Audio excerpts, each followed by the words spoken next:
आपके पावन धरती पर उपस्थित हुआ हूं। मैं सबसे पहले आदिशक्ति मां भगवती कामाख्या की इस पावन धरती को नमन करते हुए आप सबका हृदय से अभिनंदन करता हूं। भाइयों बहनों, महाबाहु ब्रह्मपुत्र को नमन करता हूं।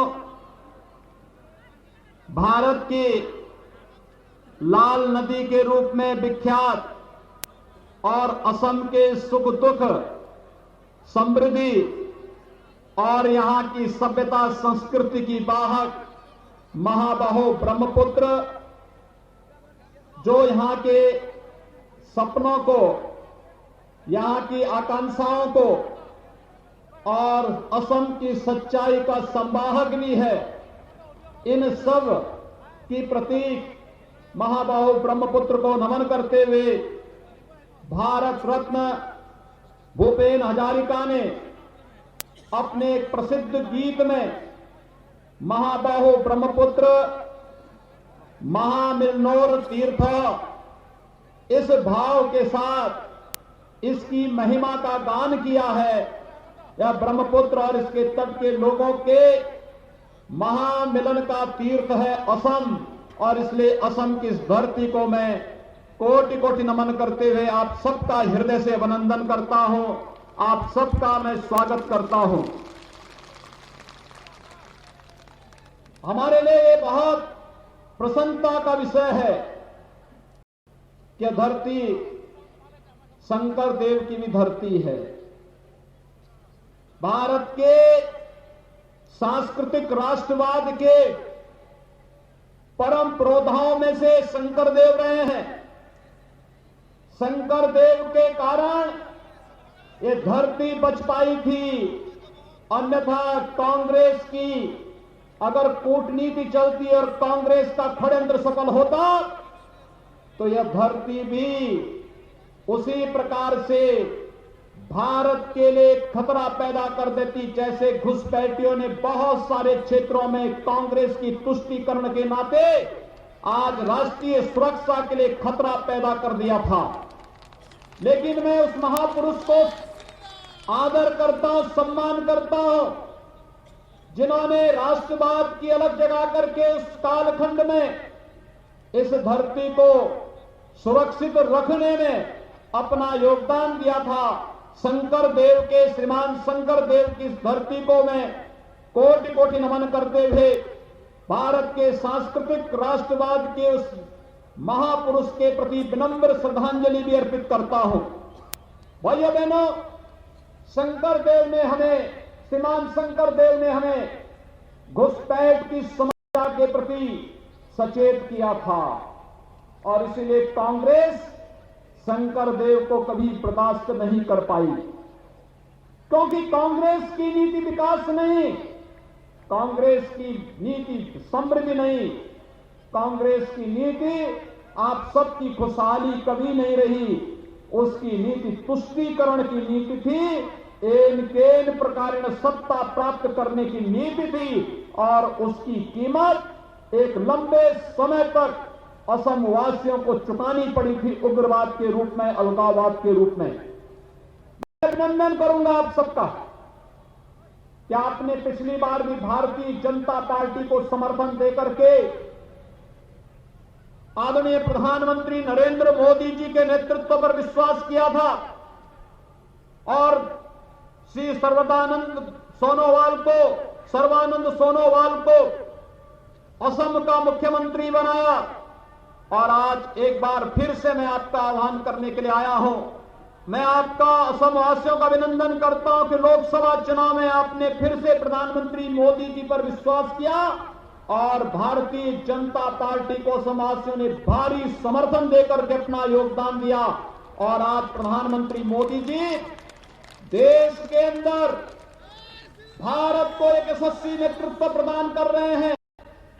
आपने देखा होगा मोदी जी की नीतियों में न जाति का, न क्षेत्र का, न भाषा का, भारत के किसी नागरिक के साथ कोई भेदभाव नहीं, विकास सबका, सबका साथ, सबका विकास, सबका विश्वास के भाव के साथ सरकार कार्य कर रही है, लेकिन तुष्टीकरण किसी का नहीं, इस भाव के साथ कार्य करने की भारतीय जनता पार्टी की, मोदी जी के नेतृत्व की सरकार का यह कार्य आज भारत को विकास के एक नई ऊंचाइयों पर पहुंचा रहा है।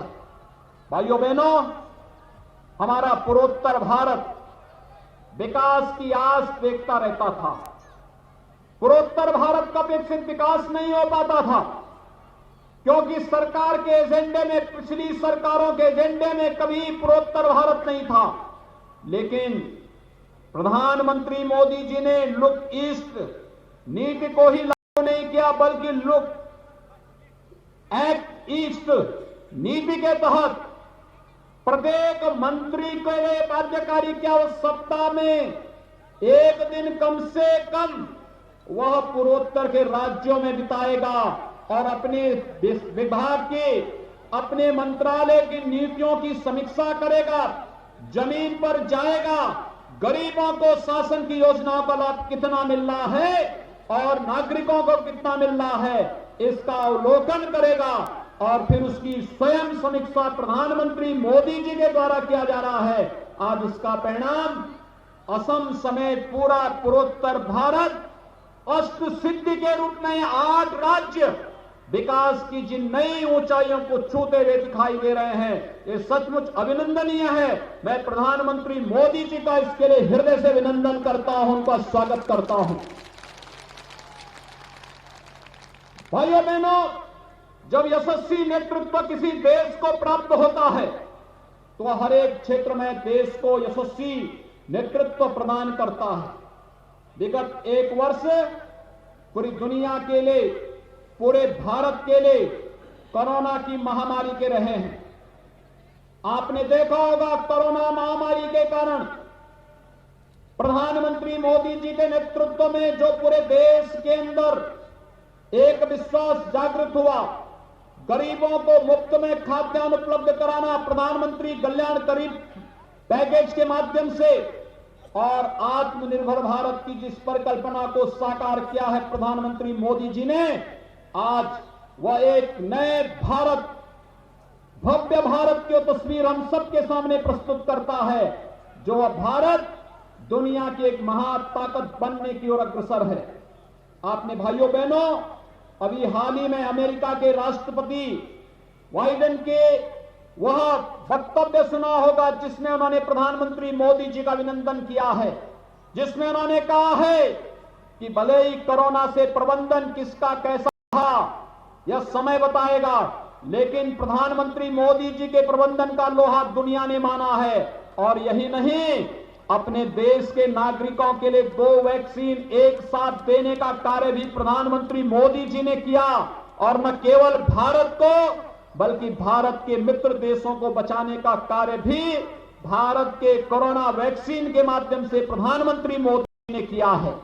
भाइयों बहनों, आज एक बार फिर से हम सबको मोदी जी के नेतृत्व में जैसे कोरोना प्रबंधन का बेहतरीन कार्य भारत के अंदर हुआ है, वैसे ही हम लोगों को एक बार फिर से न केवल कोरोना के खिलाफ इस लड़ाई को जीत के अंतिम लक्ष्य तक पहुंचाना है, बल्कि कोरोना के खिलाफ जैसे विजयी असम के लोग बने हैं, ऐसे ही इस चुनाव में भी, विधानसभा के चुनाव में भी हम सबको भारतीय जनता पार्टी के नेतृत्व में, प्रधानमंत्री नरेंद्र मोदी जी के नेतृत्व में जो कार्य देश के अंदर चल रहे हैं, डबल इंजन की सरकार के लिए असम के अंदर भारतीय जनता पार्टी आवश्यक है। यही आह्वान करने के लिए आज मैं आप सबके बीच में यहां पर उपस्थित हुआ हूं। भाइयों बहनों, साहित्यकार थे डॉक्टर सर्बानंद देव गोस्वामी और खेल जगत से जुड़े हुए कमल दत्त होजाई भी इसी धरती पर पैदा हुए थे। हम सबको अपनी इन विभूतियों पर गौरव की अनुभूति करनी चाहिए। इन्होंने देश और दुनिया के अंदर न केवल होजाई का बल्कि असम के नाम को एक नई ऊंचाई देने का कार्य किया था, और इन विभूतियों के कारण ही आज असम अपनी सभ्यता, अपनी संस्कृति, अपनी परंपरा, अपनी समृद्धि, और यहां का नौजवान अपनी ऊर्जा और अपनी ओजस्विता के लिए देश और दुनिया में पूरे सम्मान के साथ आज उसे हर जगह सम्मान प्राप्त हो रहा है। इसके पीछे इस धरती पर पैदा होने वाले महापुरुषों का योगदान रहा है। और भाइयों बहनों, इसीलिए आज एक बार फिर आप सबका आह्वान करने के लिए आया हूं। यह देश वर्तमान में प्रधानमंत्री मोदी जी के नेतृत्व में जिस मजबूती के साथ आगे बढ़ रहा है, आपने देखा होगा विगत 6 वर्षों के दौरान प्रधानमंत्री मोदी जी के नेतृत्व में भारतीय जनता पार्टी की सरकार ने विकास की योजनाओं को हर एक नागरिक तक पहुंचाने में किसी प्रकार की कोई कोताही नहीं की। हमने किसी की जाति, किसी का मत, किसी का मजहब, किसी की क्षेत्र, किसी की भाषा को नहीं देखा। हमने तो कहा सबका साथ, सबका विकास। प्रधानमंत्री आवास सबको मिलेगा। उज्ज्वला योजना में रसोई गैस का कनेक्शन सबको प्राप्त होगा। उजाला योजना के अंतर्गत एलईडी बल्ब ये सबको प्राप्त होगा। सौभाग्य योजना के माध्यम से हर घर बिजली देने का काम होगा और जल जीवन मिशन के अंतर्गत हर घर नल के माध्यम से सबको शुद्ध पेयजल की आपूर्ति करने का कार्य भी करेंगे। यह प्रधानमंत्री मोदी जी ने किया। आयुष्मान भारत के अंदर हर नागरिक को 5 लाख रुपए की स्वास्थ्य बीमा का कवर देने का कार्य भी करेंगे। और प्रधानमंत्री कृषि सिंचाई योजना के माध्यम से हर खेत को पानी पहुंचाने का कार्य भी करेंगे। ये प्रधानमंत्री मोदी जी की योजना का हिस्सा है। इसमें कहां जाती है, यहां पे कहां मत और मजहब की बात आती है?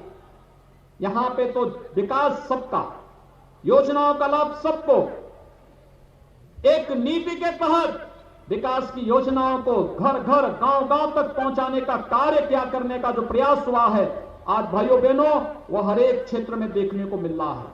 लेकिन साथ साथ बड़े इंफ्रास्ट्रक्चर के कार्य होने चाहिए।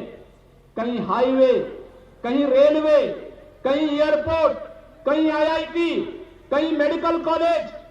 और मुझे प्रसन्नता है इस होजाई विधानसभा क्षेत्र में भी एक नए मेडिकल कॉलेज के निर्माण की स्वीकृति को यहां के माननीय मुख्यमंत्री श्री सोनोवाल जी ने यहां के लिए स्वीकृत किया है। एम्स के निर्माण की कार्रवाई युद्ध स्तर पर आज देश के अलग अलग स्थानों पर प्रारंभ हुआ है। इंफ्रास्ट्रक्चर डेवलपमेंट के माध्यम से विकास की एक नई गति देने, परंपरागत उद्यम को बढ़ावा देने के लिए आत्मनिर्भर भारत, वोकल फॉर लोकल की परिकल्पना को प्रधानमंत्री मोदी जी ने भारत के नागरिकों को दिया। लेकिन साथ साथ भाइयों बहनों, आप याद करिए, हम कश्मीर के लिए लड़ा करते थे, कहा करते थे एक देश में 2 प्रधान, 2 विधान, 2 निशान नहीं चलेंगे, नहीं चलेंगे। 1952 में कांग्रेस ने तुष्टीकरण की नीति को पोषक करते हुए भारत के संविधान में धारा 370 डाल करके कश्मीर को आतंकवाद के हवाले कर दिया था। और बंगाल की धरती पर पैदा होने वाले डॉक्टर श्यामा प्रसाद मुखर्जी ने तब उद्घोष किया था, एक देश में 2 प्रधान, 2 निशान और 2 विधान नहीं चलेंगे। डॉक्टर श्यामा प्रसाद मुखर्जी के सपने को साकार किया है प्रधानमंत्री मोदी जी ने और गृह मंत्री अमित शाह जी ने। कश्मीर में धारा 370 को समाप्त करके आतंकवाद की ताबूत पर अंतिम कील ठोकने का कार्य भी किसी ने किया, प्रधानमंत्री मोदी जी ने किया है। आज भाइयों बहनों, होजाई के लोग भी, अगर होजाई का नौजवान भी अगर चाहेगा, कश्मीर में जाकर के जमीन खरीद सकता है, वहां निवास कर सकता है, कोई आपको रोक नहीं सकता है। लेकिन कांग्रेस ने पाबंदी लगाई थी कि होजाई या असम का नागरिक जम्मू कश्मीर में जमीन नहीं खरीद सकता। और तो और, मैं जब भी जाता हूं, आज प्रातः काल मुझे मां कामाख्या का दर्शन करने का सौभाग्य प्राप्त हुआ था। मैं जैसे ही मंदिर परिसर में पहुंचा, मैंने वहां प्रणाम किया, तब तक मुझे चारों ओर से एक नारा सुनने को मिला। मां कामाख्या देवी के प्रति लोगों के मन में अपार श्रद्धा का भाव है।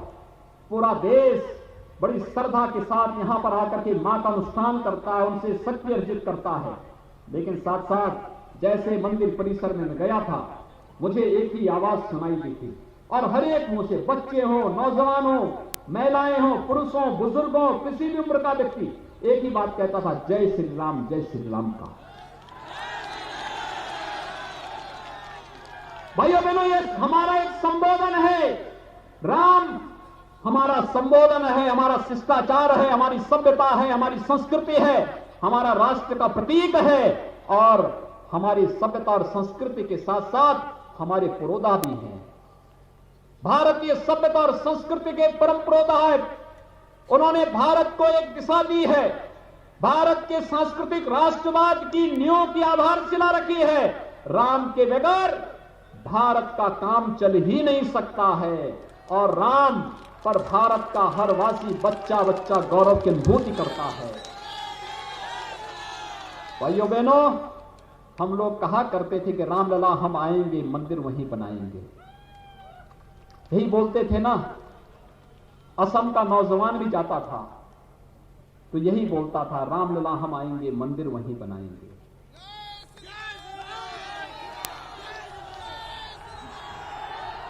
लेकिन इस सपने को साकार किया है, इस सपने को भी साकार किया है प्रधानमंत्री मोदी जी के नेतृत्व में। भारतीय जनता पार्टी की सरकार ने सारी बाधाओं को दूर करके आज अयोध्या में भगवान राम का भव्य मंदिर के निर्माण का कार्य युद्ध स्तर पर प्रारंभ हो चुका है। और मैं अभिनंदन करूंगा असम वासियों का कि भाइयों बहनों, अभी राम मंदिर निर्माण के लिए जो निधि समर्पण की योजना थी उसमें असम के नागरिकों ने भी बहुत अच्छा योगदान किया है। मैं इसके लिए आपका अभिनंदन करता हूं, आपका आभार व्यक्त करता हूं। आपके द्वारा दिए गए समर्पण से भगवान राम का भव्य मंदिर बनेगा। भारत माता का ऐसा भव्य मंदिर बनेगा जो नए भारत की नई तस्वीर दुनिया के सामने रखेगा।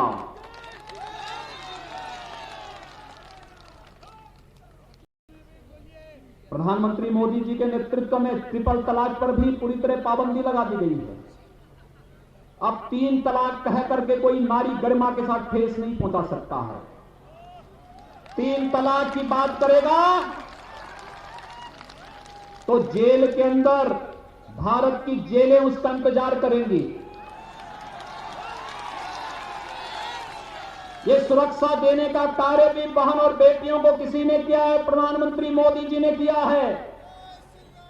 और भाइयों बहनों, अगर दुश्मन देश भारत के अंदर घुसपैठ करके भारत के अंदर किसी प्रकार की कोई गुस्ताखी करेगा तो एयर स्ट्राइक और सर्जिकल स्ट्राइक का काम भी प्रधानमंत्री मोदी जी के नेतृत्व में भारत के बहादुर जवानों ने करके दिखाया है। सरकार तो ऐसी ही चाहिए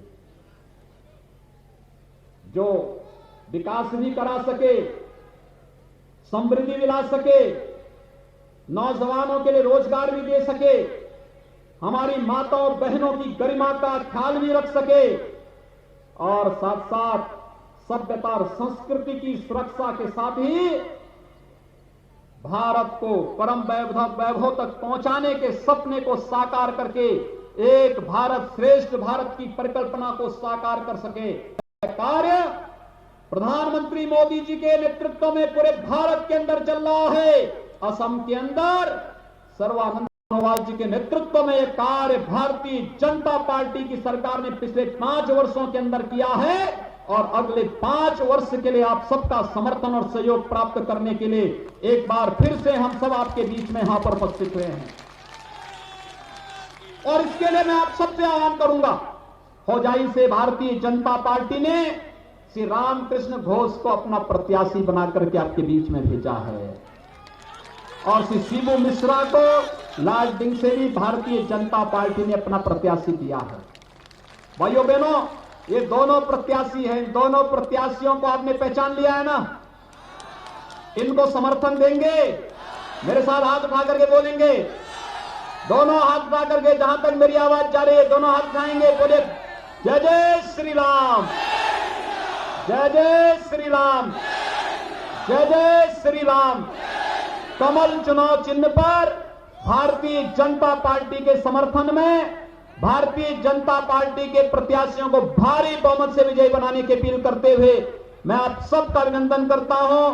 धन्यवाद। जय श्री राम।